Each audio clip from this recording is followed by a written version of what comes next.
ইন্দ্রকুমারের বউয়ের কাছ থেকে ইন্দ্রকুমারের বিরুদ্ধে বড় প্রমাণ পেয়ে গেল পর্ণা। হ্যাঁ বন্ধুরা, এমনটাই দেখা যাবে। তাই সম্পূর্ণ জানতে ভিডিওটিতে লাইক দেওয়া, চ্যানেলটি সাবস্ক্রাইব করে দেখতে থাকো। গল্পের শুরুতে দেখা যাবে সৃজন খুবই রেগে যায়, তারপরে গুন্ডাদেরকে মারতে থাকে। তখন পর্ণা সৃজনকে থামাতে সৃজনের পিছনে এসে দৌড়ে সৃজনকে জড়িয়ে ধরে। তখন সৃজন ভাবে যে কোনো গুন্ডা এসে ধরেছে। তখন সৃজন মারতে গেলেই যখন দেখে পর্ণা, তখন পর্ণাকে দেখে সৃজন তাকিয়ে থাকে। তারপরে গুন্ডাদের উপর আবার আক্রমণ করতে গেলে সবাই মিলে সৃজনকে ধরে ফেলে, আর ওইদিকে গুন্ডারা সব পালিয়ে যায়।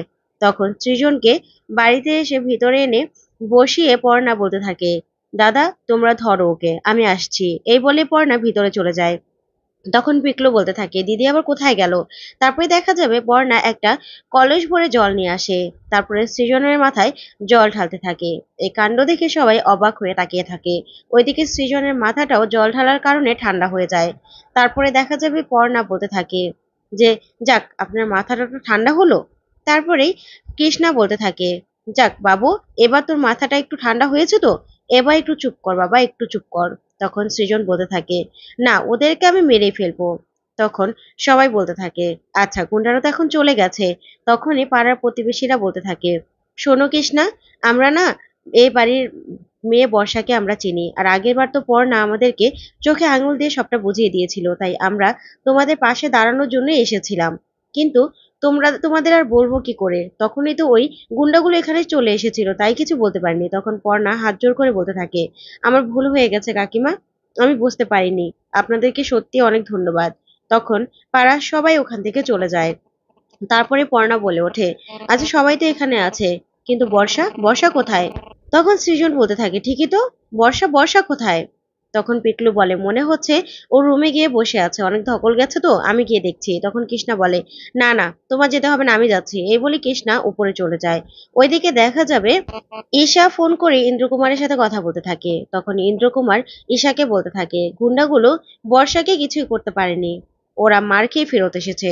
তখন ঈশা বলতে থাকে, কি বলছেন আপনি? আজকের প্ল্যানটা সাকসেসফুল হওয়া দরকার ছিল, না হলে ওই পর্ণাকে আপনারা চিনেন না। ওই পর্ণার জন্য বর্ষা যদি একবার সবার সামনে চলে আসে না, তাহলে খুব সমস্যা হবে, খুব বিপদ হবে। তারপরেও পর্ণা যে মানুষ, ও কিন্তু বর্ষাকে ঠিকই ঘুরে দাঁড়াতে সাহায্য করবে, আর বর্ষা কিন্তু ওর কথায় ঠিকই আবার গর্জে উঠবে। কিন্তু বর্ষার মনোবলটা আজকে ভেঙে দিতে পারলে সবচেয়ে ভালো হতো। তারপর আপনি চিন্তা করবেন না, আমি দেখছি কি করা যায়। এই বলে ঈশা এক দৃষ্টিতে তাকিয়ে থাকে ফোন রেখে। ওইদিকে দেখা যাবে পর্ণা সৃজনকে বলতে থাকে, বাবা সৃজন, আমার মাথায় একটু চোট লাগাতে যে আপনি এত বড় তাণ্ডব করবেন, সেটা তো আমিও কোনোদিনও ভাবিনি। আর এখানকার সবাইও মনে হয় অনেক অবাক হয়েছে। তখন সৃজন বলতে থাকে, আপনার মাথার রক্ত দেখে আমি নিজেকে ঠিক রাখতে পারিনি, তাই তো গুন্ডাগুলোকে মেরে একদম এখান থেকে ভাগিয়ে দিয়েছি। তখন পর্ণা অবাক হয়ে সৃজনের দিকে তাকিয়ে থাকে, আর মনে মনে বলতে থাকে, সৃজন এত ভাবে আমার জন্য, এত কিছু করে, এরকম একটা মানুষকে কি কখনো না ভালোবেসে পারা যায়? তারপরে দেখা যাবে কৃষ্ণা চিৎকার করতে করতে নিচে আসে, আর বলতে থাকে, বাবু এদিকে আয়, তাড়াতাড়ি এদিকে আয়। তখন সৃজন বলতে থাকে, মা বর্ষা কোথায়? তখন কৃষ্ণা বলতে থাকে, বর্ষা, তাড়াতাড়ি উপরে চল, বর্ষা দরজা লাগিয়ে বসে আছে, অনেক ডাকাডাকি করলাম দরজা খুলছে না, তাড়াতাড়ি শিখিত চল সবাই। তখন সবাই মিলে বর্ষার রুমের বাহিরে যায়। গিয়ে পর্ণা বারবার করে বর্ষাকে ডাকতে থাকে, আর বলতে থাকে, বর্ষা প্লিজ এরকম করো না, তুমি দরজাটা খোলো, আমরা সবাই তোমার পাশে আছি, এই লড়াইটা তোমার একা নয়, আমরা সবাই তোমার পাশে আছি, দরজাটা খোলো। ঠিক তখনই কৃষ্ণা কান্নাকাটি শুরু করে, আর বলতে থাকে, আমার মেয়ে যদি আজকে কিছু করে ফেলে না, আমি কাউকে ক্ষমা করব না। ঠিক তখনই পর্ণা বলতে থাকে, কিচ্ছু করবে না বর্ষা, কিচ্ছু হবে না বর্ষার, এই দরজাটা ভেঙে ফেলো। ঠিক তখনই দরজা ভাঙার আগেই বর্ষা দরজাটা খোলে। তখন পর্ণা দেখে বর্ষাকে জড়িয়ে ধরে, আর বলতে থাকে, বর্ষা তুমি একা কেন দরজা বন্ধ করে বসেছিলে বলো তো? তখন কৃষ্ণা বলে, আমি কত ভয় পেয়ে গিয়েছিলাম জানিস। তখন বর্ষা বলে, না মা, আমি নিজেকে কোনো ক্ষতি করব না, আমি কোনো কিছু করার মতো মেয়ে নয়, আসলে আমার ভালো লাগছিল না, ভালো লাগছিল না, একা থাকতে ইচ্ছে করছিল, তাই এসে বসেছিলাম। তখন পর্ণা বলতে থাকে, তুমি তো জানো বর্ষা, আমরা ভয় পেয়ে যাব। তখন বর্ষা বলে, না পর্ণাদি, আমি কিচ্ছু করব না, যেখানে তোমরা আমার পাশে আছো, তোমরা আমার জন্য এত কিছু করছো, সেখানে আমি হেরে যাব? সেটা হতে পারে না। আমি শেষ লড়াইটা পর্যন্ত লড়তে চাই, দেখতে চাই এটা শেষ কোথায়। তখন পর্ণা বলে, সত্যি বর্ষা? তখন বর্ষা বলে, হ্যাঁ পর্ণাদি, তুমি যেহেতু আমার পাশে আছো, তোমাদেরকে এভাবে আমি হেরে যেতে দেব না। তাই আমি যদি সামনেও যেতে হয় না, সামনে গিয়েও পর্যন্ত লড়াইটা করতে হয়, সব সত্যিটা বলতে হয়, তাও আমি বলতে রাজি আছি। তখন মমিতা বলতে থাকে, কি বর্ষা, লাজ লাজ লজ্জার মাথা খেয়েছো নাকি? তুমি এই সব কিছু সবার সামনে বলবে? তখন চয়ন বলে, হ্যাঁ বৌদি ভাই, ও বলবে, কারণ ওর সাথে যা হয়েছে অন্যায় হয়েছে, ও কেন বলতে পারবে না? তখন কৃষ্ণা বলে, দেখো তোমরা ভুল করছো, মেয়েটাকে নিয়ে আর টানা হেঁচড়া করো না, হিতে কিন্তু বিপরীত হবে। তখন সৃজন বলে, না মা, কিচ্ছু হবে না, ওকে ঢাল হয়ে রক্ষা করব আমরা, কেউ কিচ্ছু করতে পারবে না। তখনই জেঠু বলতে থাকে, এই তো বাঘের বাচ্চার মতো কথা। তারপরে পর্ণা বলে, তুমি রেডি তো তাহলে? তাহলে তোমাকে দিয়েই শুরু করতে হবে লাইভ নিউজ। তখন বর্ষা বলে, আমি রেডি আছি পর্ণাদি। তারপর দেখা যাবে পর্ণা লাইভ নিউজের অফিসে যায়, গিয়ে বলতে থাকে, সুরভিদি, ক্যাপ্টেন কোথায় গো? জানো তো, বর্ষা না রাজি হয়ে গেছে ইন্টারভিউ দিতে। তখনই অভিমন্যু আসলে অভিমন্যুকে পর্ণা বলতে থাকে, জানেন তো স্যার, খুব ভালো একটা নিউজ আছে, বর্ষা রাজি হয়ে গেছে ইন্টারভিউ দিতে। তখন অভিমন্যু কিছুই বলে না, পর্ণার হাতে একটা খাম ধরিয়ে দেয়। তখন পর্ণা বলে, এটা কি? তখন পূজা বলে, তোমাকে দিয়েছে, তুমি খুলে দেখো না। ঠিক তখনই হেড অফিসে সেই মিরাজ স্যার চলে আসে। মিরাজ স্যারকে দেখে পর্ণা পুরো অবাক হয়ে যায়। তখন মিরাজ স্যার বলতে থাকে, পর্ণা, আপনি এই পর্যন্ত আসার পর থেকে অনেক ভালো ভালো নিউজ দিয়েছেন এই লাইভ নিউজে, কিন্তু আপনাকে সেজন্য খুশি হয়ে 1 মাসের জন্য ছুটি দিচ্ছি, 1 মাস আপনি রিল্যাক্স করুন। যা শুনে পর্ণা অবাক হয়ে যায়, আর বলতে থাকে, স্যার, আপনি এই কেসটা থেকে আমাকে সরিয়ে দিচ্ছেন?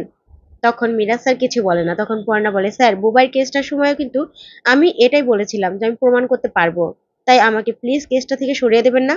তখন মিরাজ স্যার বলে, ছুটিটা এনজয় করুন, বুঝছেন, অনেক কিছু করেছেন, ছুটিটা এনজয় করুন। এই বলে মিরাজ স্যার ওখান থেকে চলে যায়।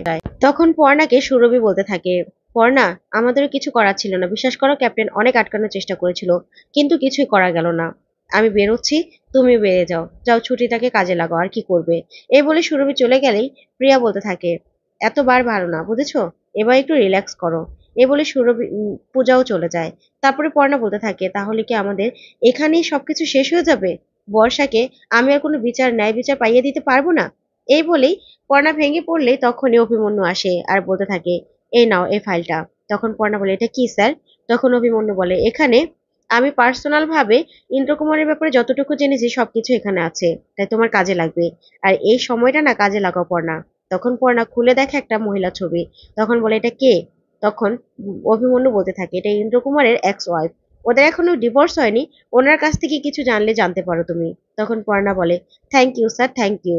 তারপর দেখা যাবে পর্ণা সৃজনকে ফোন করে বেরিয়ে গেলেই অভিমন্যু মনে মনে বলতে থাকে, আমি জানি পর্ণা, আমি তোমার জন্যই সবকিছু করছি, আর খুব শীঘ্রই তুমি আমার কাছে এসে ধরা দেবে, আমি জানি। তারপরে দেখা যাবে সৃজনকে নিয়ে পড়না সে ইন্দ্রকুমারের বউয়ের বাড়িতে যায়। তখন সেই ইন্দ্রকুমারের বউ সবটা শুনে বলতে থাকে, আমি সবটা শুনলাম ঠিক আছে, কিন্তু আমি আপনাদের কোনো হেল্প করতে পারছি না, কারণ ইন্দ্রকুমারের ব্যাপারে আমি কিচ্ছু বলতে পারবো না। সরি, ওর কাছ থেকে আমি অনেক দূরে চলে এসেছি, তাই আমি ওর ব্যাপারে কোনো রকম কোনো কথা বলতে চাই না। তখন পর্ণা বলে, প্লিজ ম্যাডাম, একটু হেল্প করুন আমাদের, আপনার মতো আমারও তো বোন একটা মেয়ে, তাই একটা মেয়ের এত বড় সর্বনাশ হয়ে যাবে, আপনি চুপ করে থাকবেন, কোনো হেল্প করবেন না? তখন এই কথা শুনে ইন্দ্রকুমারের বউ চুপ করে দাঁড়িয়ে থাকে। তখন সৃজনও বলতে থাকে, প্লিজ আমাদেরকে একটু হেল্প করুন, অনেক ভরসা করে এসেছি। ঠিক তখনই ইন্দ্রকুমারের বউ পর্ণাকে সবটা খুলে বলে, আর সবটা শুনে পর্ণা আর সৃজন পুরো চমকে যায়। তো বন্ধুরা, আজকের আপডেটটি তোমাদের কাছে কেমন লাগলো অবশ্যই কমেন্ট করে জানাতে ভুলবে না।